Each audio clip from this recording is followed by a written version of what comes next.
Bonjour, bienvenue à toutes et tous. Je suis ravie de vous retrouver pour ce nouveau dimanche en politique. Un maire démissionne de son poste chaque jour en France. Une réalité inédite dans son ampleur et qui touche particulièrement notre région. Alors pourquoi cette vague de départ en cours de mandat? Quels profils de maires sont les plus nombreux à craquer? Et le statut de l'élu local promis par Sébastien Lecornu peut-il changer la donne? Il y a en tout cas urgence à agir et à comprendre les raisons de ce mal-être municipal à 5 mois des élections. Elles auront lieu en mars prochain. Au cours de cette émission, nous allons rencontrer plusieurs maires dans leur commune, sur ce plateau aussi. Certains vont arrêter en mars, d'autres continuer. Nous essaierons aussi de comprendre avec une politologue ce qui se cache derrière ce ras-le-bol exprimé de plus en plus haut et fort par les maires. Mais d'abord, face à la charge que représente un mandat d'élu local, certains jettent l'éponge, d'autres délèguent de plus en plus à leurs adjoints. Mais à Théier, en Loire-Atlantique, on a choisi une autre voie, avoir 2 maires. C'est impossible dans les textes, mais dans les faits, 2 élus se partagent la tâche de premier édile. Un cas unique en France, comme j'ai pu le constater sur place avec Vincent Reynal et Nicolas Lambert.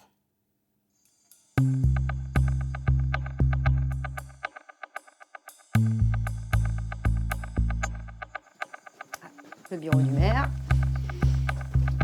Bureau du maire, et pourtant 2 maires dans ce bureau. Bonjour Arnaud Pajot. Bonjour madame. Bonjour Jérôme Skellar. Maire tous les 2 de Théier, on est d'accord? Bon, eh bien on va vous équiper chacun d'un micro parce que vous parlez d'une même voix en tant que maire. Très bien. Vous passer en dessous. Oui. Donc on va commencer avec vous Arnaud Pajot parce que si j'ai bien compris, c'est vous le maire officiel. On est bien d'accord, il ne peut y avoir qu'un seul maire légalement dans une commune. Exactement, ouais, je suis le maire officiel et voilà, dès le début du mandat, on a organisé les choses comme ça et il fallait qu'il y en ait un des 2 qui soit officiellement maire et donc c'est moi. L'idée de partir à 2 était quelque chose de nécessaire par rapport à nos emplois, par rapport à notre famille et pour être le plus près possible aussi de l'intérêt général et du quotidien, quoi. Là, ici. On a tous les 2 un rôle à l'extérieur. Arnaud, il est vice-président de la COMPA, Communauté de communes Pays d'Ancenis. Et moi, je suis président du CIVOM. Donc, ça dépend des réunions hebdomadaires qu'on a, mais on s'arrange qu'il y ait toujours un des 2 ou les 2 en mairie tous les jours. Finalement, vous fonctionnez un peu comme un couple. Si on veut. Nos femmes Si on s'entendent veut. très bien, donc on a de la chance. Elles savent qu'on est tous les 2 motivés par cette fonction. Et vous vous dites pas, mais comment font les autres maires quand ils sont tout seuls? Ah si, on se le dit très régulièrement. On se le dit très régulièrement et on se dit, mais ils sont balèzes, quoi. Et en même temps, on constate aussi que bon nombre d'entre eux ne repartent pas.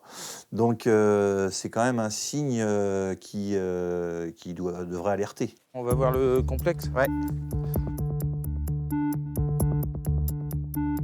On aime bien faire le tour un petit peu, ça nous permet de voir comment les choses évoluent. Et souvent à 2 donc. Souvent Oui. à 2, ouais. Bonjour mesdames, vous allez bien? Vous avez ici vos 2 maires. Est-ce que vous trouvez que c'est une bonne formule d'avoir 2 maires? Bah oui, parce que du coup, je pense qu'ils sont quand même complémentaires. Enfin, pour moi, je trouve. Ouais. Non, puis c'est unique. Je veux dire, ça, on a la chance d'avoir 2 maires quand même. C'est important. Puis quand il y en a un qui n'est pas dispo, on a toujours le deuxième. Ça. Et ça, c'est important. Donc pour vous, c'est une bonne formule. Oui. Ouais. Même ce que j'entends autour de moi, quand j'en parle, il y en a, ils sont un peu surpris. Et bah ouais, ils trouvent que c'est plutôt une bonne idée aussi. Bon, on voit que vos habitants, ils ont l'air de beaucoup apprécier le modèle de 2 maires. Est-ce que ça donne des idées à d'autres communes qui vous appellent peut-être pour avoir des infos? Oui, plusieurs dizaines. Plusieurs dizaines? Oui. Et qui appellent d'où? Du sud de la France, du nord, dernièrement de Bretagne. Là. Et vous leur conseillez ce modèle? Oui. Oui. Bah oui, Ça pour fonctionne. nous, ça fonctionne et voilà. Et donc ce modèle, je ne sais pas si vous le reproduirez en 2026, mais on a l'impression que vous êtes quand même prêt à repartir en tout cas. Merci beaucoup Arnaud Pajot et merci Jérôme Skellar de nous avoir accueillis dans votre commune ici à Théier. Merci beaucoup. Merci à vous. Merci. Et retour donc en plateau avec 2 maires, chacun seul à la tête de leur commune, à la différence de cet exemple. Bonjour Emmanuel Franco. Bonjour. Vous êtes vous maire d'Étival-les-Le Mans et vous êtes également président de l'Association des maires de France dans la Sarthe. Et Denis Lamage, vous êtes vous maire de Saint-Sigismond, c'est en Vendée. Et vous êtes président de l'Association des maires ruraux de ce département. Vous êtes également anthropologue. On a vu ce reportage et cet exemple avec 2 maires. Bon, finalement, vous le savez, c'est forcément assez anecdotique. Mais est-ce que vous vous dites, malgré tout, quelle bonne idée face à la charge de travail et à la difficulté croissante dont parlent beaucoup d'élus? Je crois que en fait, c'est un binôme. Oui. C'est un binôme, alors il peut être existé, comme il nous l'est présenté, avec 2 maires, mais ça peut être aussi un maire et un adjoint. Avant, on appelait premier adjoint, mais maire adjoint, en fait. Aujourd'hui, on parle de maire adjoint. Et c'est en fait ce qui est intéressant dans le reportage, c'est ce binôme qui fonctionne. Alors, qu'il soit 2 maires ou adjoints, pour moi, l'essentiel, c'est que le binôme répond à la demande de la population, aux interrogations de la population, aux sollicitations de la population, au partage du travail sur la commune. Il ne faut pas être seul, en fait, Denis Lamache, quand on est à la tête d'une commune, quelle que soit sa taille, même si elle est toute petite. C'est mieux de ne pas être seul. C'est même assez impossible d'être seul. Mais ce que montre ce reportage, c'est aussi quelque chose de très intéressant, c'est que nos petites communes rurales sont aussi des laboratoires de la démocratie. On peut expérimenter des choses. Alors, on peut voir les choses, effectivement, avec le maire, l'adjoint, etc., d'une forme plus classique, et puis une forme tout à fait innovante. D'un vrai binôme qui aurait les mêmes responsabilités. Absolument. Vous nous dites pourquoi pas ? Et on se dit, voyez, ça marche. Et les petites communes rurales expérimentent ça. On peut en tirer le bilan, puis peut-être le répliquer, la preuve, puisque apparemment, ça va peut-être faire école. Ça donne des idées, en tout cas, à un certain nombre de communes. C'est ce qui nous confirmait ces 2 élus. Vous êtes, des maires depuis très, très longtemps, on peut le dire l'un et l'autre. Depuis 18 ans, élus l'un et l'autre depuis 2008. Est-ce que vous n'en avez pas marre d'être, entre guillemets, à portée de baffe, comme on dit souvent des maires ? C'est le président Larcher qui dit portée de baffe. Absolument. Gérard Larcher, président du Sénat. Président du Sénat, oui. Non, moi je suis toujours aussi passionné quand je me lève le matin d'aller en mairie, de retrouver les agents de la mairie, de retrouver les habitants, même si je sais que je vais avoir beaucoup de difficultés en arrivant, les dossiers qui n'ont pas avancé la veille et qu'il faut reprendre. Donc je trouve qu'enfin, à tous les cas, moi je le vis comme ça, c'est passionnant parce que je veux aussi montrer qu'être maire, on parle beaucoup de choses négatives, mais aussi dans la vie d'un maire, il y a plein de moments positifs et je crois que c'est important de le dire aussi et de l'exprimer. Denis Lamache, même chose pour vous, au bout de 18 Absolument. ans, pas de ras-le-bol ? Mais oui, 18 ans, tous les deux, 18 ans. 18 ans, mais parce que c'est un engagement. Enfin, être maire, c'est pas un job, c'est un engagement dans sa collectivité. On est engagé auprès de gens qu'on connaît par ailleurs. Donc, oui, 18 ans, on ne voit pas forcément le temps passer. Mais ça veut dire que l'un et l'autre, vous êtes prêts à repartir, visiblement, on vous sent tellement enthousiaste pour mars 2026 ? Alors, d'abord, ça, ce sont des informations dont on donnera la primeur à nos administrés. Et l'un et l'autre, on en a déjà discuté ensemble. Évidemment, c'est quelque chose c'est un rapport particulier entre le maire et ses administrés. Et puis, on n'est pas non plus propriétaire de son mandat. En tout cas, on sent qu'il y a une envie chez l'un et l'autre de ne pas forcément tourner la page. C'est pas un non définitif. Pour compléter simplement, en fait, évidemment, ma décision est prise, mais je l'annoncerai comme je le fais habituellement à la cérémonie des vœux, parce que je trouve que dès qu'on annonce sa candidature, on est dans un autre temps, le temps un peu de la campagne, et alors qu'il y a encore 5 mois. Il y a encore du boulot jusqu'au mois de février-mars. Il y a encore 5 mois de travail. Il y a encore 5 mois. Et il ne faut pas les perdre, vu qu'on n'a pas de temps à perdre. Ouais, avant ces élections qui sont, je le rappelle, les 15 et 22 mars prochains. Vous êtes maire de votre commune, vous êtes également représentant d'autres maires, les maires ruraux, les maires de Sarthe pour vous, Emmanuel Franco. Est-ce que malgré tout, vous sentez monter une lassitude autour de vous chez d'autres élus ? Il y a une lassitude chez des collègues sartois.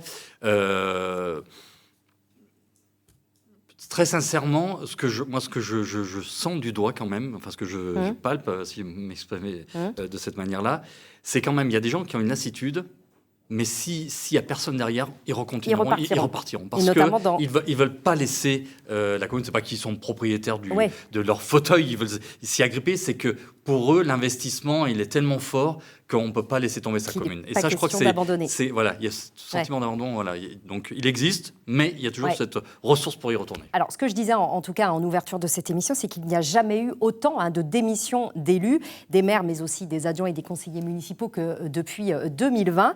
Et ce qui est sûr, Carla Butting, c'est que le phénomène, il a pris une ampleur assez incroyable. Il ne se passe plus une journée sans qu'un maire démissionne quelque part sur le territoire français. Regardez ce chiffre. En moyenne, chaque année, 417 maires démissionnent. C'est 4 fois plus par rapport au mandat 2008-2014. Mais alors, qui sont ces maires démissionnaires ? Eh bien, il s'agit autant d'hommes que de femmes. Ils sont plutôt âgés de plus de 65 ans et dirigent des communes entre 10 et 30 000 habitants. Et ce phénomène national, eh bien, il se vérifie aussi chez nous, dans notre région. C'est en Loire-Atlantique politiques que nos élus ont le plus jeté l'éponge. Bouaye, Soulvache, Clisson ou encore plus récemment Notre-Dame-des-Landes. Toutes ces communes ont perdu leur maire en cours de mandat. D'ailleurs, on a parlé des maires, mais on peut aussi parler des élus, les conseillers municipaux qui sont eux aussi concernés par ce phénomène. En France, d'ailleurs, 12% des élus ont quitté leurs fonctions depuis le début de l'actuel mandat en 2020. Et ce qui donne, en Loire-Atlantique, eh bien, un élu sur 3 démissionnaire. Mais alors, pourquoi cette crise des vocations ? Eh bien, plusieurs explications. D'abord, des tensions politiques qui peuvent survenir au sein des conseils municipaux avec des désaccords entre élus, mais aussi de plus en plus souvent, eh bien, une insécurité ressentie par les maires qui sont victimes de menaces, d'incivilité ou encore d'agressions physiques. Et puis enfin, la question aussi de l'indemnité des maires. Un maire sur 2 se dit insatisfait de sa rémunération.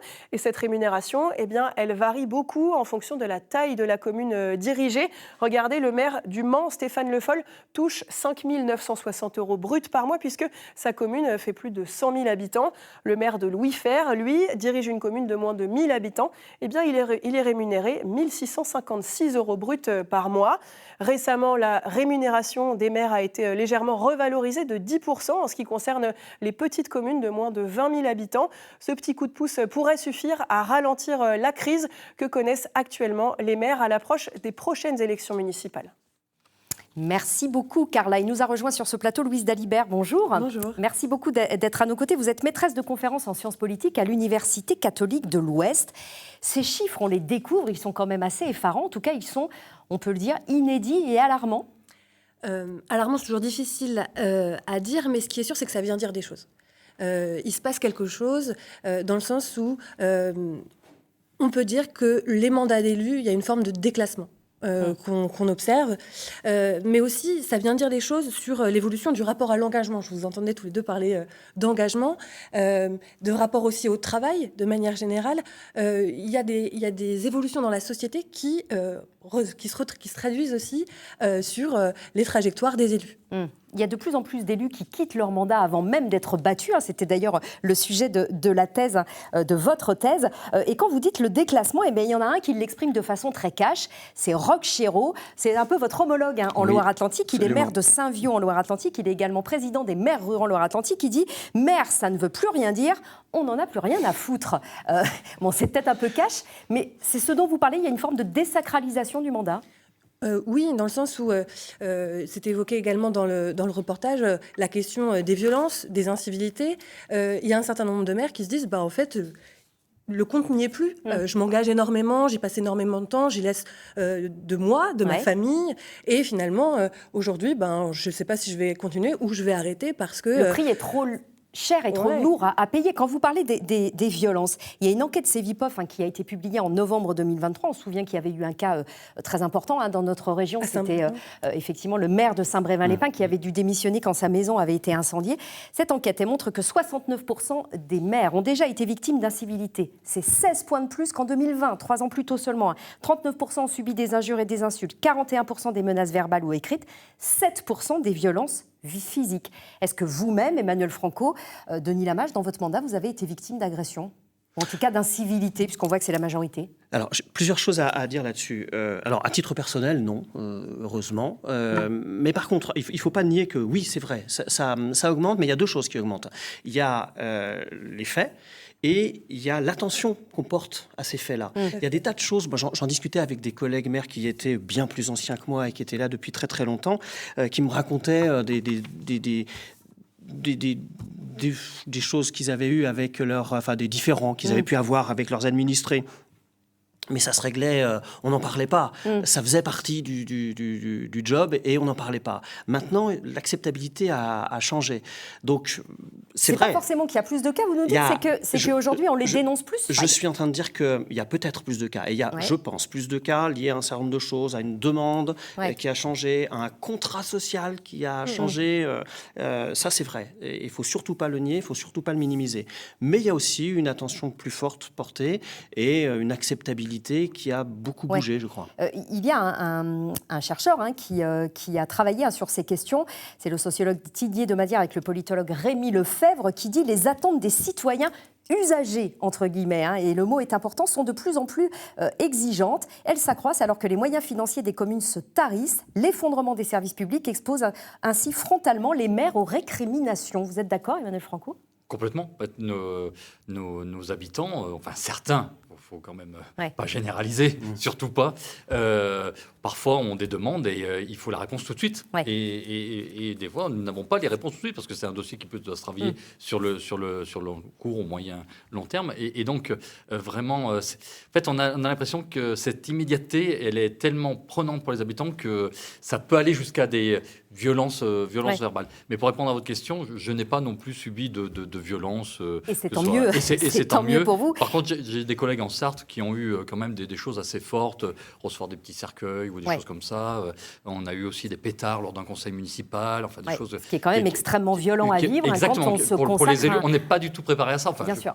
Et l'arsenal juridique, je le précise, répressif, a été renforcé par une loi de mars 2024. Désormais, un maire, il est considéré comme un policier ou un pompier. Il exerce un service public et donc, la peine peut aller jusqu'à 10 ans d'emprisonnement pour les auteurs des cas les plus graves. Il y a une autre difficulté qui est aussi pointée par les maires, c'est les tracasseries administratives et les lourdeurs des procédures. Vous êtes maire chacun depuis 18 ans.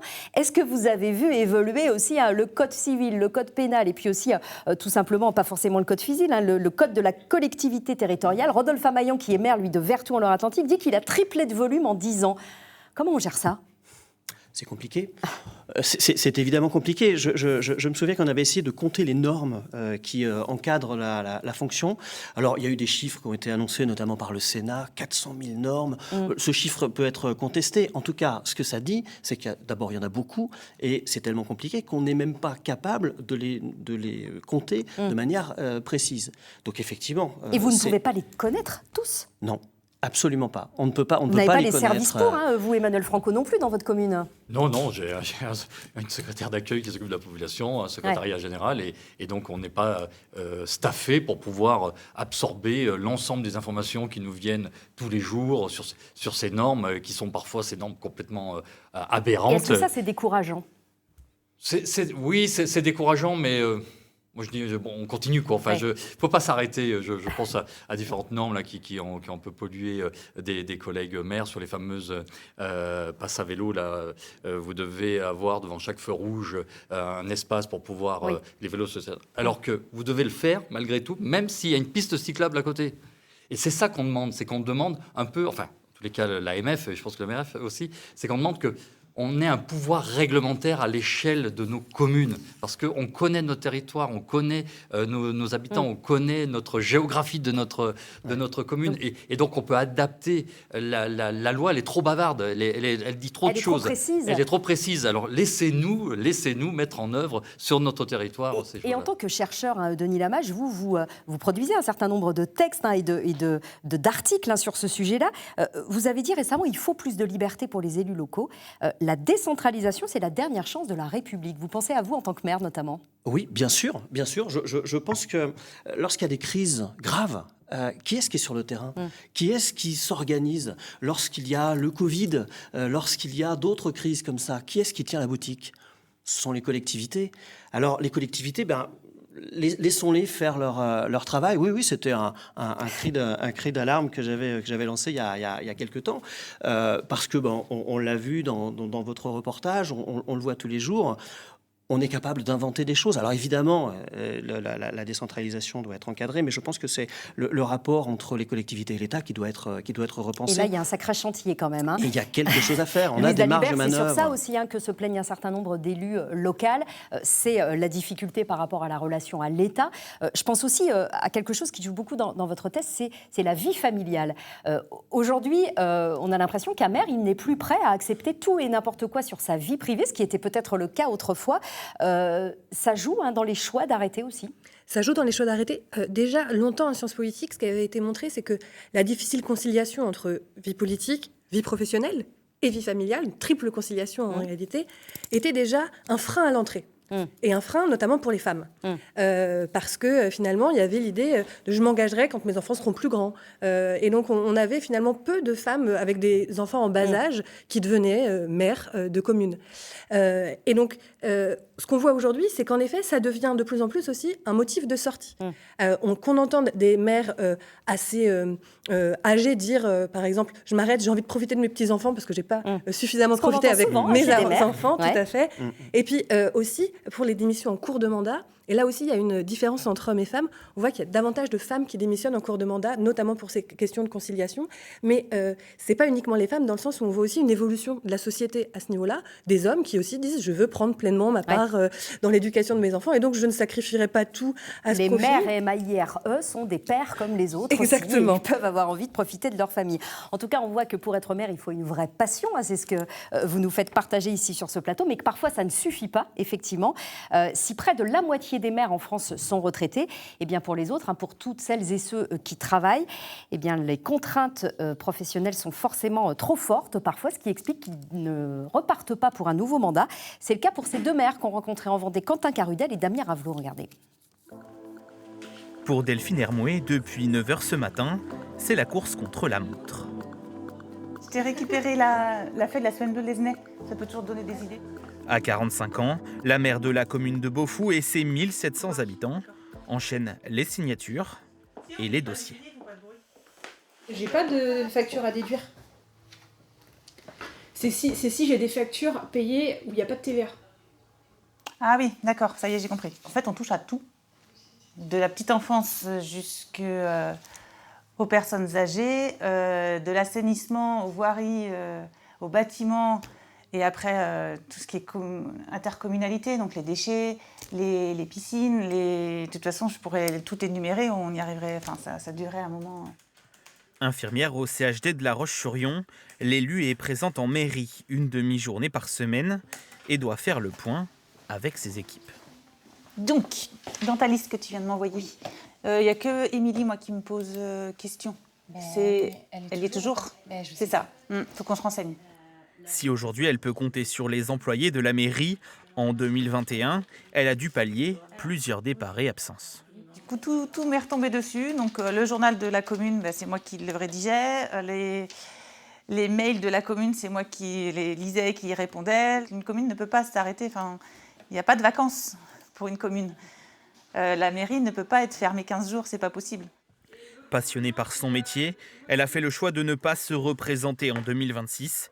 Pas par dégoût, mais par difficulté à concilier la fonction de maire et les à côté. C'est beaucoup de temps, c'est très chronophage. Donc c'est pas mal de réunions, notamment le soir. Donc quand 2 soirs par semaine, vous finissez à 21h de votre travail et puis que les 3 soirs suivants, vous êtes en réunion, la vie de famille, elle en prend un coup. Et voilà, je suis maire de la commune, je suis infirmière, mais je suis aussi maman et épouse. Donc il faut trouver du temps un peu pour tout le monde. À 55 ans, Francis Breton est maire de Saint-Philibert de Bouenne depuis 2 mandats, mais aussi directeur d'un cabinet d'expertise comptable. Alors quand il le peut, il aime prendre l'air, rencontrer ses 3600 administrés et aller constater les chantiers en cours dans sa commune. Je voulais aller voir l'école parce que je n'ai pas vu depuis que c'est engazonné. Et puis voir celui-ci, je sais qu'il reste le mobilier urbain à poser. Les contraintes professionnelles font qu'on ne peut pas toujours y aller au moment où, avec un ou des agents qui peuvent nous faire un point sur l'avancée des travaux. Donc il m'arrive souvent de le faire le soir ou le week-end. L'an prochain, le Vendéen ne se représentera pas. Il faudra qu'on en reparle pour bien penser à redéposer un dossier de subvention. Élu depuis 2014, il a vu la fonction devenir de plus en plus exigeante. Ça nécessite plus de travail en fait, pour entrer dans les dossiers, bien comprendre les choses donc, et plus de temps. C'est difficile de concilier l'activité professionnelle avec la disponibilité croissante qu'il faudrait avoir pour exercer la fonction dans de bonnes conditions. Si ces 2 édiles ne brigueront pas un nouveau mandat, ils ne sont pas la majorité. En Vendée, on estime que 68% des maires se représenteront en 2026.